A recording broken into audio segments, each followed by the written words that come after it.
आज हम लखनऊ में हाज़िर हुए हैं और हमारा मकसद है एसोसिएशन ऑफ मुस्लिम प्रोफेशनल्स ने ये जो एक पूरे हिंदुस्तान से लोगों को आवाज़ दी है और यहाँ पर बुलाया है, और उसका मकसद ये है कि जो मुस्लिम परेशानियाँ हैं, जो मुस्लिम माशरे के अंदर जो दुश्वारियाँ हैं, उसको कैसे हल किया जा सके, उसको किस तरीके से हम बिज़नेस में, एजुकेशन में और किस तरीके से उसको और आगे बढ़ाया जा सके, उसके लिए आज हम लोग यहाँ पर आए हुए हैं। और हमारे साथ भदोही से आए हुए हैं अब्दुल करीम साहब हैं, हाफिज़ साहब हैं और जौनपुर से भी भाई आए हुए हैं। सबसे पहले मैं अब्दुल करीम साहब आपसे पूछूंगा कि आपका यहाँ पर आने का मकसद क्या है, क्यों आप यहाँ पर आए हुए हैं? देखिए, मेरा मकसद यहाँ पर आने का सबसे बड़ा ये है कि हम आएँ यहाँ पर और देखें कि हमारी जो मुस्लिम कम्युनिटी है वो किस तरीके से और किस वजह से पीछे जा रही है।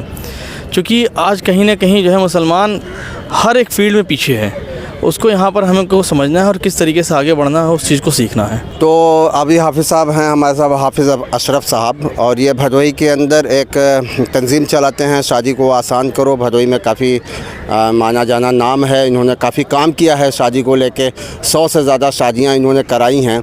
और इनका ये मकसद है कि किस तरीके से मुस्लिम माशरे के अंदर जो शादी के ऊपर खर्च आ रहा है उसको कैसे कम किया जाए, शादी को के अंदर जो खर्च हो रहा है उसको किस तरीके से बच्चों के एजुकेशन पे कैसे उसको कन्वर्ट किया जाए, इसी मकसद के साथ तहत हाफिज़ साहब लगे हुए हैं और आज वो लखनऊ आए हुए हैं। उनसे पूछना चाहूँगा कि उनका क्या मकसद है यहाँ पर आने का? आने का मकसद हम लोगों को वही है कि शादी में खर्च कम करके उस पैसे को एजुकेशन में लगाया जाए, ताकि लोग आगे चल करके एजुकेशन के फील्ड में आगे बढ़ सके और अच्छे रिजल्ट आए, ताकि उसमें एक वो इनकलाब आए मुसलमानों के एजुकेशन में। एक शख्स और हैं हम्माद करीम साहब, ये भी भदोही से तशरीफ़ लाए हुए हैं।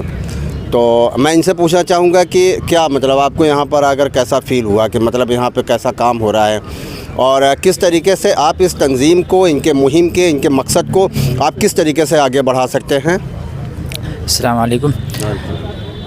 यहाँ पर आने का जो मकसद है और एएमपी का जो तारुफ़ है, 2-3 साल पहले से तारुफ़ है, और ये ग्राउंड लेवल पर जो है बहुत ही शानदार काम कर रही है कि लोगों को, गरीब तबके को रोज़गार से जोड़ना और मिडिल तबके को सोशल एम्पावरमेंट से जोड़ना, और इसी तरह से जो अपर क्लास हैं उनको फ़िक्र दिलाना कि हमारी जो कम्युनिटी है वो सचर के कमेटी की रिपोर्ट के मुताबिक या दीगर जो तंजीमें हैं उनकी रिपोर्ट के मुताबिक हमारी कम्युनिटी कहाँ थी, किस लेवल पर गिर चुकी है और वो थी कहाँ, इस पर तवज्जो दिलाना और ऊपर लेकर के आना कि भाई हम इस मुल्क में रहते हुए तमाम क़वानीन की पासदारी करते हुए, इस मुल्क से अपनी मोहब्बत को बरक़रार रखते हुए और आइंदा भी बरक़रार रखने के अज़्म के साथ हम इस मुल्क में अपने बक़ा को कैसे और ज़्यादा मुस्तहकम बना सकते हैं, इसके लिए यहाँ पर आए हैं। और इसी के तहत ये जो एक प्लेटफॉर्म है, प्लेटफॉर्म एएमपी प्लेटफॉर्म काम कर रहा है और यही देखने के लिए हम लोग आए हैं। बहुत बहुत शुक्रिया, बहुत अच्छी बात आपने कही। हमारे साथ जौनपुर के रहने वाले जनाब इमरान साहब हैं, मोहम्मद इमरान साहब, और ये एक तवील अरसे से लखनऊ में क़याम पज़ीर भी हैं। तो हम इनसे जानना चाहेंगे कि इमरान साहब, आप किस मकसद के तहत यहाँ पर आए हुए हैं? देखिए, जो आज का प्रोग्राम रखा गया है, ये पूरा प्रोग्राम ऑल ओवर इंडिया से यहाँ पे आई हुई जो भी एनजीओ अलग अलग सूबे में अलग अलग तरीके से काम कर रही हैं, उनको एक मीट रखी गई है। यहाँ पे मिल के लोगों को एक दूसरे से मिलेंगे और जो अलग अलग फील्ड में काम कर रहे हैं, जैसे कि बहुत से लोग हैं, जैसे अभी आपने बताया कि भदोही से आए, इन्होंने शादी में अच्छा काम कर रहे हैं, कोई है जो एजुकेशन में काम कर रहा है। तो एक दूसरे से जब दोनों को मिलाव हो जाएगा तो कोई कहीं पे अगर एजुकेशन की ज़रूरत है तो वो एजुकेशन से संपर्क कर पाएंगे, और कोई शादी से है, कोई और भी अलग फील्ड से काम करना चाहता है। तो इसको देखते हुए आज ये मीटिंग ऑर्गेनाइज़ की गई है। यहाँ पे तो पूरे हिंदुस्तान से तमाम अलग अलग जगहों से एनजीओज़ आई हुई हैं, और ये बहुत ही आने वाले वक्त में और अपने कौम को ऊपर उठाने के लिए और कौम के लिए काम करने के लिए बहुत अच्छा मौका है। यहाँ जो भी लोग आए हैं मिलजुल के इंशाल्लाह आगे इसी तरीके से काम करते आएंगे।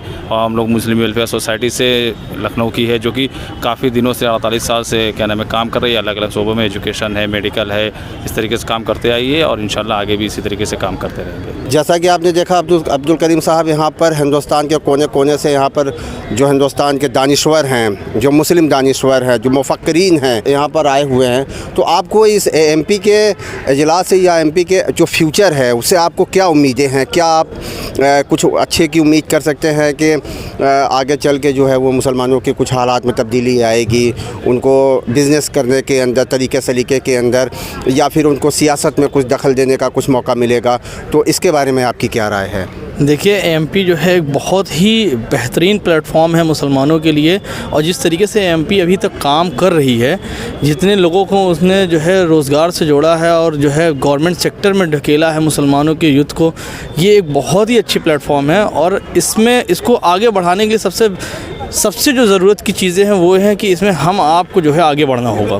जब से हम आप आगे नहीं बढ़ेंगे, इसकी जो है फ्यूचर नहीं बनेगी, और फ्यूचर इसका बहुत ही अच्छा होगा इंशाल्लाह। इसमें हम सब लोगों का साथ होना चाहिए, और हम साथ हैं इसके, और आगे भी इंशाल्लाह इसके हम लोग काम करेंगे ताकि जो है एमपी को और भी ऊंचाइयों पे ले जा सके। और जितने भी गरीब तबके के लोग इससे जुड़े हैं, जो भी इनसे परेशानियां हल हो रही हैं, जाहिर सी बात है उनको भी एक बेहतरीन तरीके की खुशी मिल रही है इनसे कि एमपी से जो है जितने भी गरीब हैं वो पढ़ लिख ले रहे हैं, अच्छे तरीके से उनके जो है दवा इलाज भी हो जा रहा है। तो काफ़ी हद तक जो है इससे जो है मदद मिल रही है लोगों को। बहुत शुक्रिया। और मैं राशिद एहसान आपके सामने हाज़िर हूँ, और बाकी मैं और लोगों से बात करता हूँ तो फिर आपके सामने फिर पेश होता हूँ। तब तक के लिए शुक्रिया।